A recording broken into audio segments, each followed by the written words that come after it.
The outline of history, being a plain history of life and mankind by H.G. Wells, revised and brought up to the end of the Second World War by Raymond Postgate, with maps and plans by J.F. Horban, Volume 1, Book 6, Chapter 31, Christendom and the Crusades, Section 1, the Western World at its lowest ebb, Section 2, the Feudal System, Section 3, the Frankish Kingdom of the Merovingians, Section 4, the Christianization of the Western Barbarians, Section 5, Charlemagne becomes Emperor of the West, Section 6, the personality of Charlemagne, Section 7, Romanesque architecture and art, Section 8, the French and the Germans become distinct, Section 9, the Normans, the Saracens, the Hungarians, and the Seljuk Turks, Section 10, how Constantinople appealed to Rome, Section 11,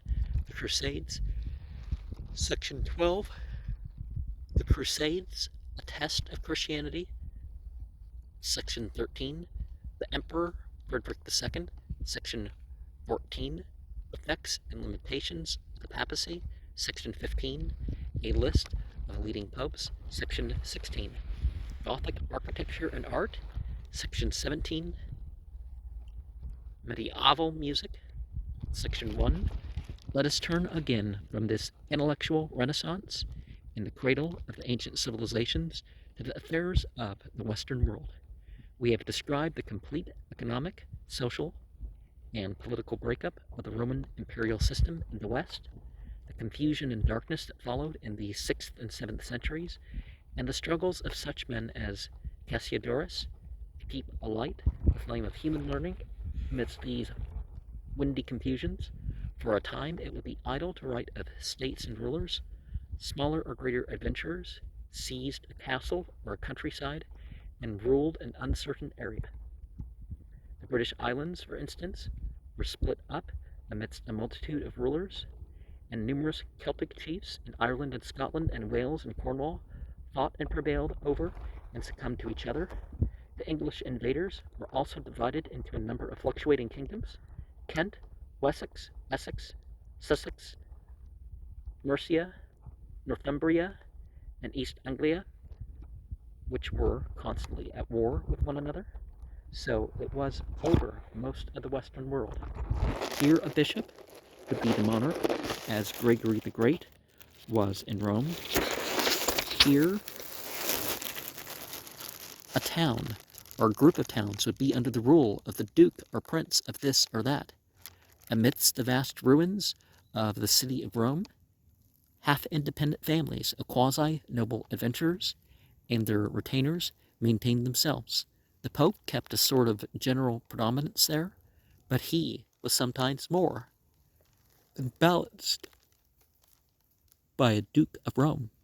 The great arena of the Colosseum had been made into a privately owned castle, and so too had the vast circular tomb of the Emperor Hadrian and the adventurers who had possession of these strongholds, and their partisans waylaid each other and fought and bickered in the ruinous streets of the once imperial city. The tomb of Hadrian was known after the days of Gregory the Great as the Castle of St. Angelo, the Castle of the Holy Angel, because when he was crossing the bridge over the Tiber on his way to St. Peter's to pray against the great pestilence which was devastating the city, he had had a vision of a great angel standing over the dark mass of the mausoleum and sheathing a sword, and he had known then that his prayers would be answered. This castle, St. Angelo, played a very important part in Roman affairs during this age of disorder. Spain was in much the same state of political fragmentation as Italy or France or Britain, and in Spain the old feud of Carthaginian and Roman was still continued in the bitter hostility of their descendants and heirs, the Jew and the Christian, so that when the power of the Caliph has swept along the North African coast to the Straits of Gibraltar, it found in the Spanish Jews ready helpers in its invasion of Europe. Because the Muslimin sided with the oppressed. a Muslim army of Arabs and Berbers, the nomadic Hamitic people of the African desert and mountain hinterland who had been converted to Islam, crossed and defeated the West Goths in a great battle in 711 of the Common Era. In a few years, the whole country was in their possession. In 720, Islam had reached the Pyrenees and had pushed round their eastern end into France, and for a time it seemed that the faith was likely to subjugate Gaul as easily as it had subjugated the Spanish peninsula, but presently it struck against something hard, a new kingdom of the Franks, which had been consolidating itself for some 2 centuries in the Rhineland and North Africa. Rhineland and North France. Of this Frankish kingdom, the precursor of France and Germany, which formed the western bulwark of Europe against the faith of Muhammad, as the Byzantine Empire behind the Taurus Mountains formed the eastern, we shall now have much to tell. But first we must give some account of the new system of social groupings out of which it arose. Section 2. It is necessary that the reader should have a definite idea of the social condition of Western Europe in the 8th century. It was not a barbarism. Eastern Europe was still barbaric and savage. Things had progressed but little beyond the state of affairs described by Gibbon in his account of the mission of Priscus to Attila. See chapter 27, section 6. But Western Europe was a shattered civilization without law, without administration, with roads destroyed and education disorganized, but still with great numbers of people, with civilized ideas and habits and traditions. It was a time of confusion, of brigandage, of crimes unpunished, and of universal insecurity. It is very interesting to trace how, out of the universal melee, the beginnings of a new order appeared. In a modern breakdown, there would probably be the formation of local vigilance societies, which would combine and restore a police administration and roughly democratic rule. But in the broken down Western Empire of the 6th, 7th, and 8th centuries, men's ideas turned rather to leaders than to committees, and the centers about which affairs crystallized were here barbaric chiefs, here a vigorous bishop or some surviving claimant to a Roman official position, here a long-recognized landowner or man of ancient family, and here again some vigorous usurper of power. No solitary man was safe. Some men were forced to link themselves with others, preferably people stronger than themselves. The lonely man chose the most powerful and active person in his district and became his man. The freemen are the weak lordling of a petty territory, linked himself to some more powerful lord. The protection of that lord, or the danger of his hostility, became more considerable with every such accession. So very rapidly they went on a process of political crystallization in the confused and lawless sea into which the Western Empire had liquefied. These natural associations and alliances of protector and subordinates grew very rapidly into a sort of system, the feudal system, traces of which are still to be found in the social structure of every European community west of Russia. It varied enormously in its manifestations. This process speedily took on technical forms and laws of its own. In such a country as Gaul, it was already well in progress in the days of insecurity before the barbarian tribes broke into the empire as conquerors. The Franks, when they came into Gaul, brought with them an institution, which we have already noted in the case of the Macedonians, and which was probably a very wide distribution among the Nordic people, The gathering about the chief are war king of a body of young men of good family. The companions are comitatus. His counts are captains.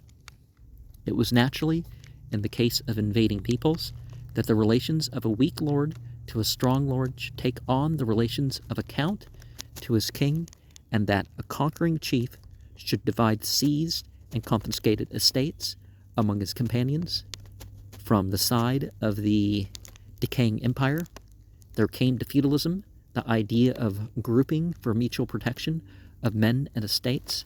From the Teutonic side came the notions of knightly association, devotion, and personal service. The former was the economic side of the institution, the latter the chivalrous. The analogy of the aggregation of feudal groupings with crystallization is a very close one. As the historian watches the whirling and eddying confusion of the 4th and 5th centuries in Western Europe, he begins to perceive the appearance of these pyramidal growths of heads and subordinates and sub-subordinates, which jostle against one another, branch, dissolve again, or coalesce. We use the term feudal system for convenience's sake, but with a degree of impropriety. If it conveys the meaning systematic, feudalism in its most flourishing age was anything but systematic. It was confusion, roughly organized. Great diversity prevailed everywhere, and we should not be surprised to find some different fact or custom in every lordship.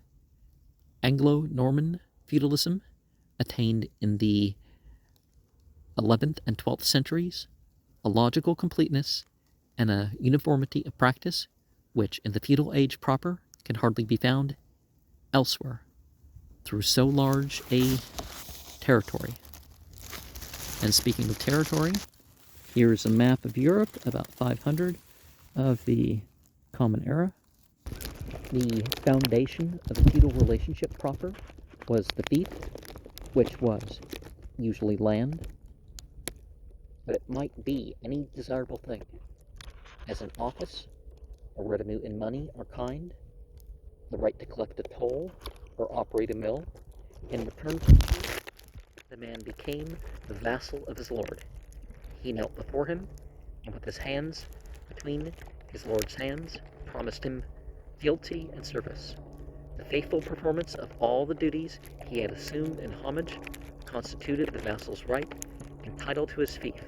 So long as they were fulfilled, he and his heir after him held the fief as his property, practically and in relation to all under tenants as if he were the owner. In the ceremony of homage and investiture, which is the creative contract of feudalism, the obligations assumed by the two parties were, as a rule, not specified in exact terms. They were determined by local custom.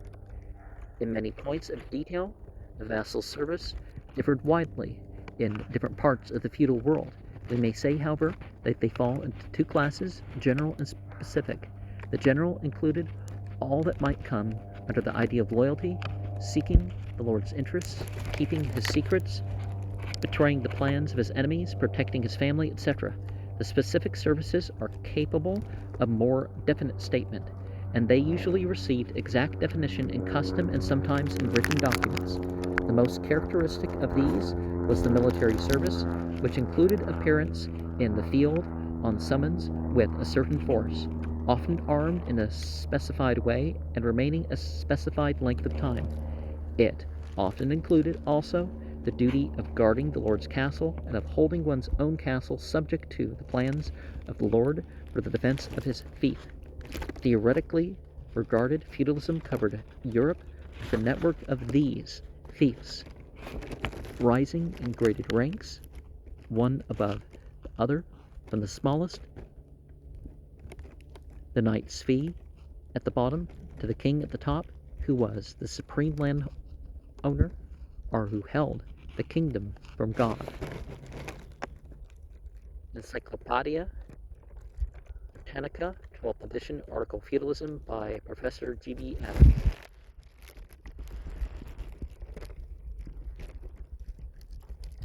But this was the theory that was superimposed upon the established facts. The reality of feudalism was its voluntary cooperation. The feudal state was one in which, it has been said, private law had usurped the place of public law, but rather it is truer that public law had failed and vanished, and private law had come in to fill the vacuum. Public duty had become private obligation. Before we get on with section 3, we have the area more or less under Frankish dominion in the time of Charles Martel.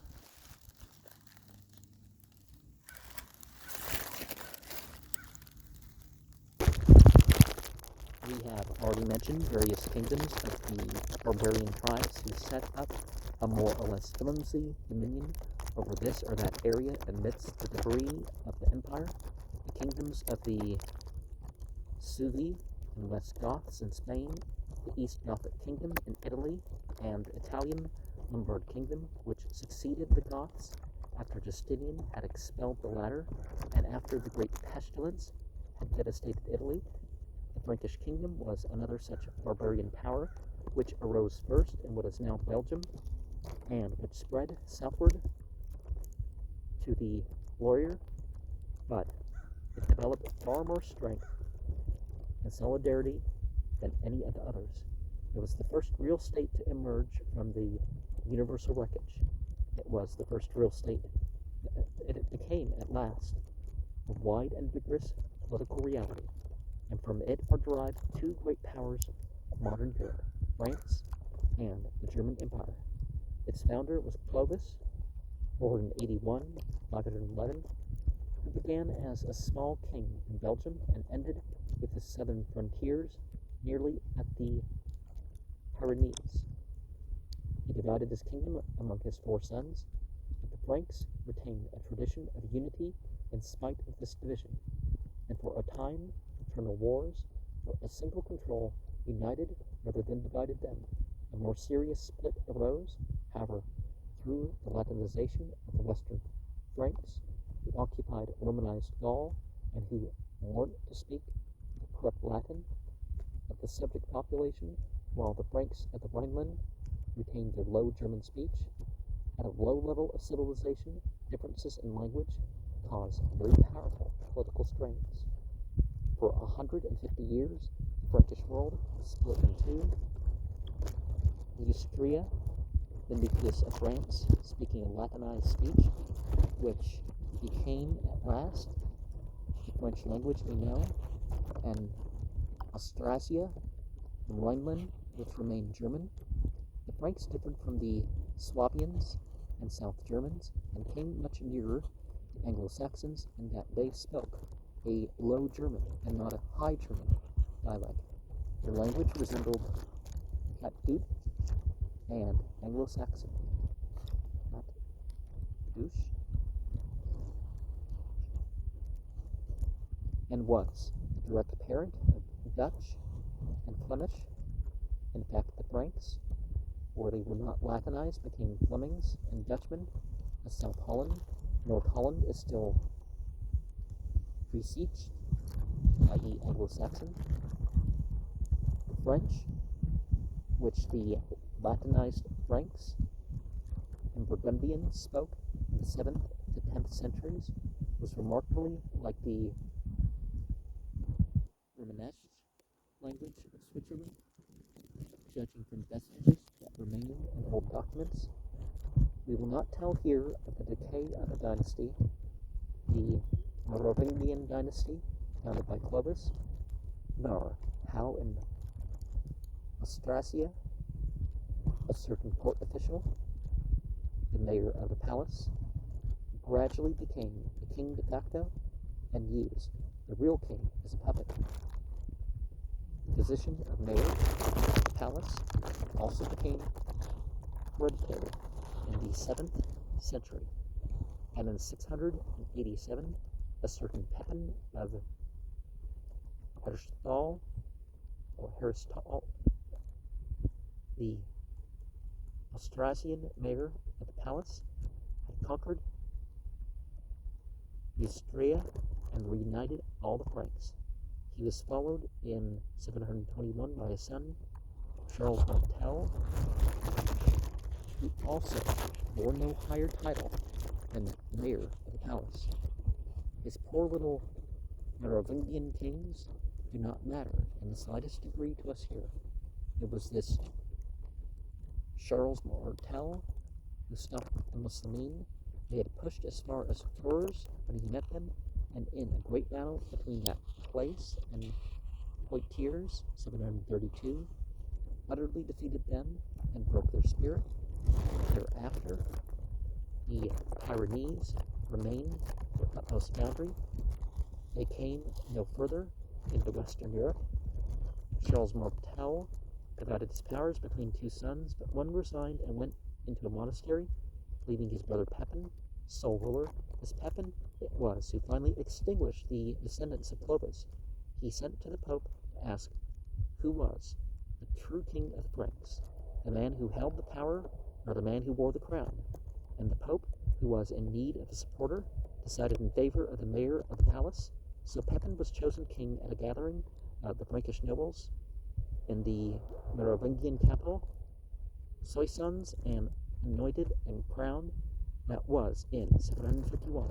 The Franco-Germany he united was consolidated by his son Charlemagne. It held together until the death of his grandson Louis, 840, and then France and Germany broke away again to the great injury of mankind. It was not a difference of race or temperament. It was a difference of language and tradition that split these Frankish peoples asunder. That old separation of Neustria and Austrasia still works out in bitter consequences. In 1916, the ancient conflict of Neustria and Austrasia had broken out into war once more. In the August of that year, the present writer visited Soissons and crossed the temporary wooden bridge that had been built by the English after the Battle of the Aisne from the main part of the town to the suburb of Saint Medard. Canvas screens protected passengers upon the bridge from the observation of the German sharpshooters who were sniping from their trenches down the curve of the river. He went with his guides across the field and along by the wall of an orchard in which the German shell exploded as he passed. So he reached the battered buildings that stand upon the site of the ancient abbey of Saint Medard, in which last Merovingian was deposed, and the Pepin the Short was crowned in his stead. Beneath these ancient buildings there were great crypts, very useful as dugouts, for the German advance lines were not more than a couple hundred yards away. The sturdy French soldier lads were cooking and resting in these shelters and lying down to sleep among the stone coffins that had held the bones of their Merovingian kings. Section 4. The populations over which Charles Martel and King Pepin ruled were at very different levels of civilization in different districts. In the west and south, the bulk of the people consisted of Latinized and Christian Celts. In the general regions, these rulers had to deal with such more or less Christianized Germans as the Franks and Burgundians and Alemanni. The northeast were still pagan Frisians and Saxons. Again, we shouldn't call people pagan because of their religious differences. To the east were the Bavarians, recently Christianized through the activities of Saint Boniface, and to the east of them again, pagan Slavs and Avars. The paganism of the Germans and Slavs was very similar to the primitive religion of the Greeks.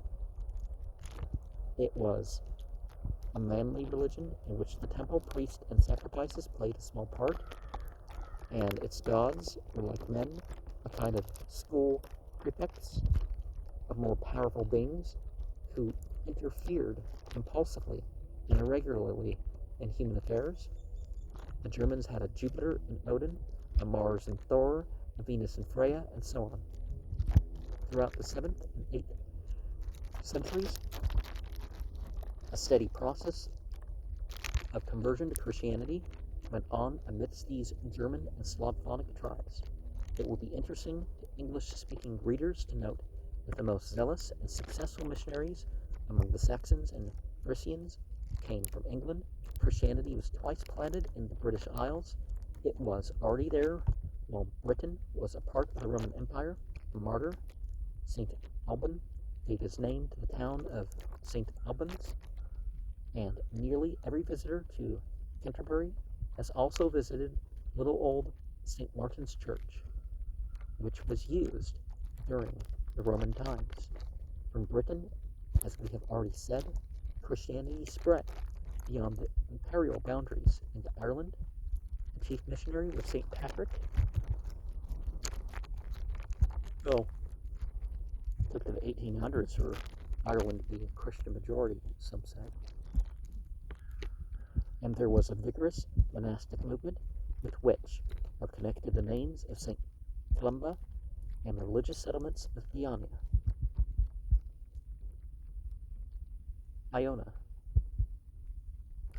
Then, in the 5th and 6th centuries, came the fierce and pagan English, and they cut off the early Church of Ireland from the main body of Christianity. In the 7th century, Christian missionaries were converting the English, both in the north from England and in the south from Rome. The Rome mission sent by Pope Gregory the Great just at the close of the 6th century. The story goes that he saw English boys for sale in the Roman slave market, though it is a little difficult to understand how they got there. They were very fair and good-looking. In answer to his inquiries, he was told that they were Engels. Not Engels, angels, said he. And they got the gospel. The mission worked through the 7th century. Before that century was over, most of the English were Christians, though Mercia, the central English kingdom, held out stoutly against the priests and for the ancient faith and ways, and there was a swift progress in learning upon that part of these new converts. The monasteries of the kingdom of Northumbria in the north of England became a center of light and learning. Theodore of Tarsus was one of the earliest archbishops of Canterbury, 668 to 690. While Greek was utterly unknown in the west of Europe, it was mastered by some of the pupils of Theodore. The monasteries contained many monks who were excellent scholars. The most famous of all was Bede, known as the Venerable Bede, 673 to 735, a monk of Jarrow on Tyne. He had for his pupils 600 monks at that monastery, besides the many strangers who came to hear him. He gradually mastered all the learning of his day, and left at his death 45 volumes of his writings, the most important of which are the Ecclesiastical History of the English and his translation of the Gospel of John into English. His writings were widely known and used throughout Europe. He reckoned all dates from the birth of Christ, and through his works, the use of Christian chronology became common in Europe, owing to that large number of monasteries and monks in Northumbria. That part of England was for a time far in advance of the South in civilization. A General History of Europe, Thatcher and Schwill. In the 7th and 8th centuries, we find the English missionaries active upon the eastern frontiers of the Frankish kingdom. Chief among these was St. Boniface, 680 to 755, who was born at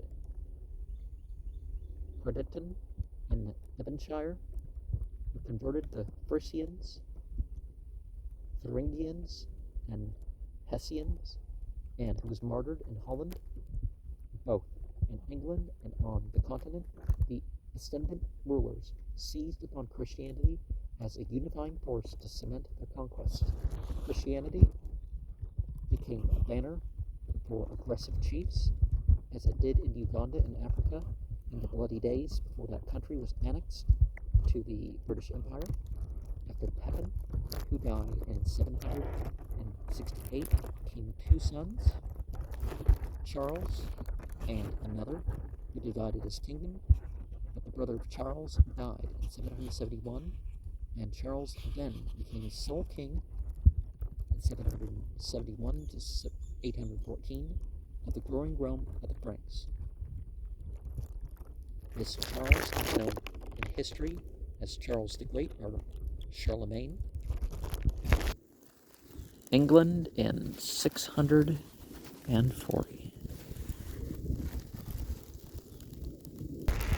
As in the case of Alexander the Great and Julius Caesar, posterity has enormously exaggerated his memory. He made his wars of aggression definitely religious wars. All the world of northwestern Europe, which is now Great Britain, France, Germany, Denmark, and Norway and Sweden, was in the 9th century an arena of bitter conflict between the old faith and the new. Whole nations were converted to Christianity by the sword, just as Islam in Arabia, Central Asia, and Africa have converted whole nations a century or so before, but Islam never accepted forced conversions and taught the cursing of those who did that.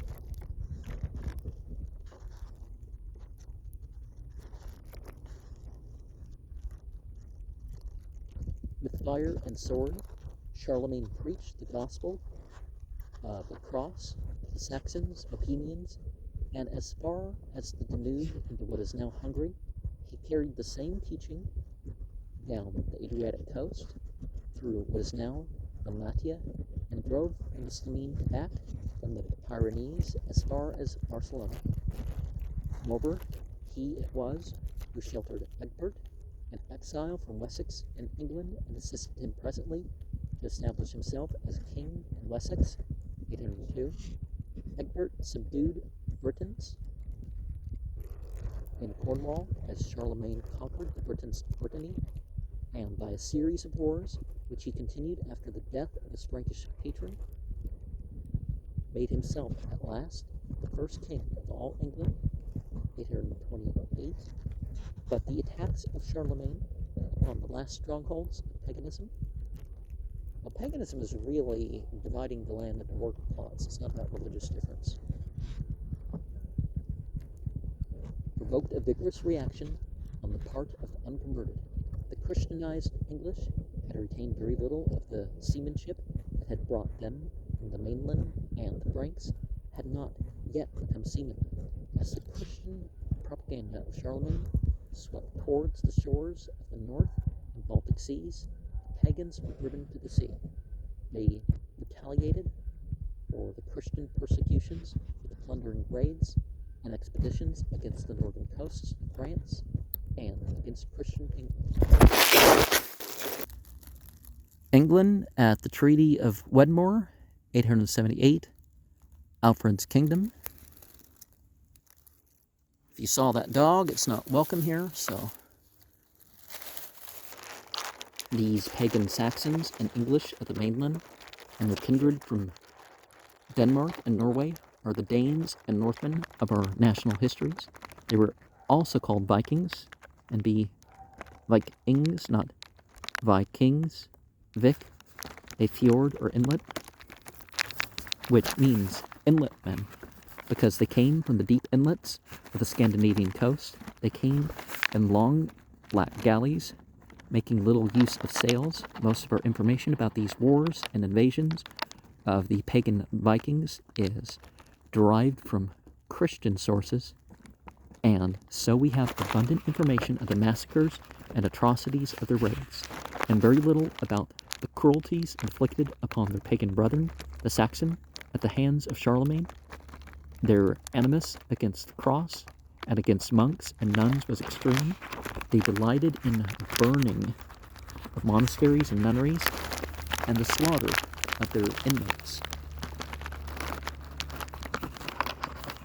Well, if these were seen as centers of persecution, understand that. Throughout the period between the 5th and 9th centuries, these Vikings or Northmen were learning seamanship, becoming bolder and ranging further. They braved the northern seas until the icy shores of Greenland were a familiar haunt, and by the 9th century, they had settlements of which Europe in general knew nothing. In America, the Northmen had no permanent settlement. In America, somewhere about 1,000, there was an attempt to settle in some parts of America called Vinland, but the land was held only for 2 years. A skin canoe appeared one day full of painted Indians who struck the Northmen as very ugly customers. There seems to have been a silent mutual inspection, but no trade nor conflict. The New World stared at the Old. Later, there was trouble, and the Northmen, outnumbered and far from home, packed up and re-embarked. No other Northman settlement upon America's soil is recorded.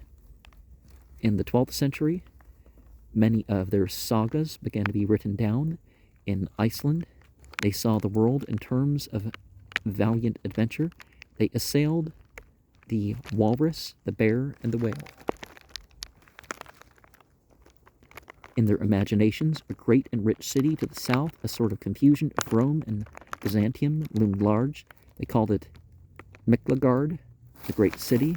Compare Icelandic, Miklabar, the great farm, or Miklagarth. The magnetism of Miklagarth was to draw the descendants of these Northmen down into the Mediterranean by 2 routes, by the west, and also crossed Russia from the Baltic, as we shall tell later.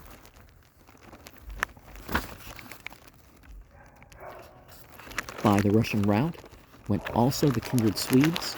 So long as Charlemagne and Egbert lived, the Vikings were no more than raiders. But as the 9th century wore on, these raids developed into organized invasions. In several districts of England, the hold of Christianity was by no means firm as yet. In Mercia, in particular, the pagan Northmen found sympathy and help. By 886, the Danes had conquered a fair part of England, and the English king, Alfred the Great, had recognized their rule over their conquest. The Danelaw and the pact he made with Guthrum, their leader. A little later, in 911, another expedition under Rolf the Ganger established itself upon the coast of France in the region that was known henceforth as Normandy, but of how there was presently a fresh conquest of England by the Danes, and how finally the Duke of Normandy became King of England, we cannot tell at any length. There were very small racial and social differences between Anglo, Saxon, Jute, Dane, or Norman, and though these changes loom large in the imaginations of the English, they are seen to be very slight rufflings indeed of the stream of history when we measured them by the standards of a greater world. The issue between Christianity and paganism vanished presently from the struggle. By the Treaty of Wedmore, the Danes agreed to be baptized if they were assured of their conquests, and the descendants of Rolf in Normandy were not merely Christianized, but they learned to speak French from the more civilized people about them. Forgetting their own Norse tongue, of much greater significance in the history of mankind are the relations of Charlemagne with his neighbors to the south and east, and to the imperial tradition. Section 5. Through Charlemagne, the tradition of the Roman Caesar was revived in Europe. The Roman Empire was dead and decaying. The Byzantine Empire was far gone in decline, but the education and mentality of Europe had sunken to a level at which new creative political ideas were probably impossible. In all Europe, there survived not a tithe of the speculative vigor that we find in the Athenian literature of the 5th century BCE. There was no power to postulate a new occasion or to conceive and organize a novel political method. Official Christianity had long overlaid and accustomed itself to ignore those strange teachings of Jesus of Nazareth from which it had arisen. The Roman Church, clinging tenaciously to its possession of the title of Pontifex Maximus, had long since abandoned its appointed task of achieving the kingdom of heaven. It was preoccupied with the revival of Roman ascendancy on earth, which it conceived of as its inheritance. It had become a political body, using the faith and needs of simple men to forward its schemes. It clung to the tradition of the Roman Empire and the idea that it was the natural method of European unity. Europe, in a series of attempts to restore it, drifted towards a dreary imitation and revival of the misconceived failures of the past. For 11 centuries, from Charlemagne onwards, emperors and Caesars of this line and that come and go in the history of Europe like fancies in a disordered mind. We shall have to tell of a great process of mental growth in Europe, of enlarged horizons and accumulating power, but it was a process that went on independently of and in spite of the political forms of the time, until at last it shattered those forms altogether.